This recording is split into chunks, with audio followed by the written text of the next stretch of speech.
नमस्कार, आपका बहुत स्वागत है टीवी 7 भारत में। मैं हूं आपके साथ ऋतिका आवाना। देखिए, विपक्ष लगातार संसद में आवाज उठा रहा है और हंगामे के साथ संसद का मानसून सत्र लगातार चल रहा है। विपक्ष के विरोध के बीच दोनों सदनों को बार बार स्थगित करना पड़ रहा है, जिसमें नीट पेपर लीक और अयोध्या में राम मंदिर में चढ़ावा चोरी जैसे कई मुद्दे सवाल के आगे की बताएं पूरी तरह से सवाल के घेरे में आके खड़े हो गए हैं। विपक्षी पार्टी के नेता इसे लेकर सरकार पर लगातार हमलावर रहे हैं। ऐसे में सदन की कार्यवाही कई बार रोकनी पड़ी है। भारी हंगामे के बीच सोमवार यानी कि 27 जुलाई को भी लोकसभा में एंटी पेपर लीक बिल को पेश किया गया। केंद्रीय मंत्री जितेंद्र सिंह ने सदन के पटल पर लोक परीक्षा संशोधन विधेयक 2026 पेश किया। बार बार हो रहे विरोध प्रदर्शन की वजह से संसद का मानसून मौजूदा सत्र कई बार बाधित हो चुका है। इसके आपको बताएं कि इसकी एक बड़ी फाइनेंशियल और डेमेट्रिक कीमत भी चुकानी पड़ सकती है। क्या आपको पता है कि एक दिन संसद सत्र को चलाने में कितना खर्च आता है? सदन यानी लोकसभा और राज्यसभा को चलाने के लिए 1 मिनट का जो खर्च है उसे जानकर भी आपको पूरी तरह से झटका लग सकता है।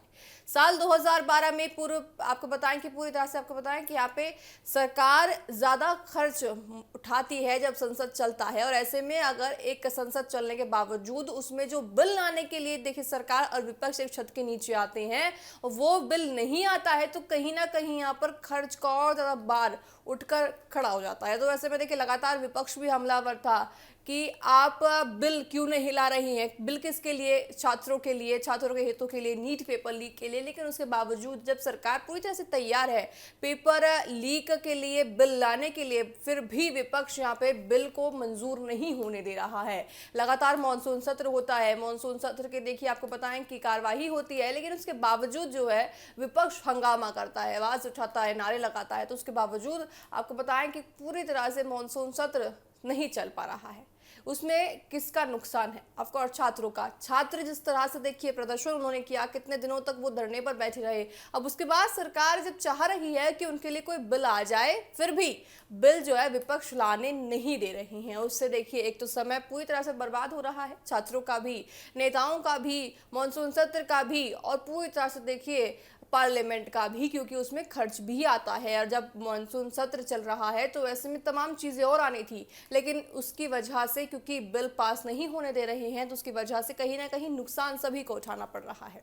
बार बार आपको बताएं कि स्थगन का मतलब ये है कि इनमें से कई मुद्दों पर चर्चा नहीं हो पाती है। ये सोशल प्रश्नकाल के तुरंत बाद होता है। मानसून सत्र संसद की 3 सालाना बैठकों में सबसे कम पूरी तरह से देखिए रहा है। 2015 से 2025 तक के डेटा से पता चलता है कि पूरी तरह से देखिए नुकसान यहाँ होता है अगर मानसून सत्र का आपको अगर कोई भी बिल लाते हैं और वो बिल पास नहीं हो पाता है। संसद में शोर है, देश को नुकसान पहुंच रहा है, लेकिन विपक्ष को आवाज तक नहीं पहुंच रही है, क्योंकि विपक्ष तो ये चाहता है कि अगर सरकार कोई भी बिल लाए, कोई भी बिल लाने का प्रयास करे तो उसको किसी भी तरह से पास होने ही नहीं देना है। तो ऐसे में नुकसान देश का हो रहा है, कहीं ना कहीं देशवासियों को भी नुकसान हो रहा है। संसद ठप हो जाता है, लेकिन फिर भी विपक्ष हंगामा करना छोड़ता नहीं है। हंगामे में बर्बाद पूरी तरह से देखिए संसद हो रहा है, तो इसलिए नुकसान सभी का हो रहा है।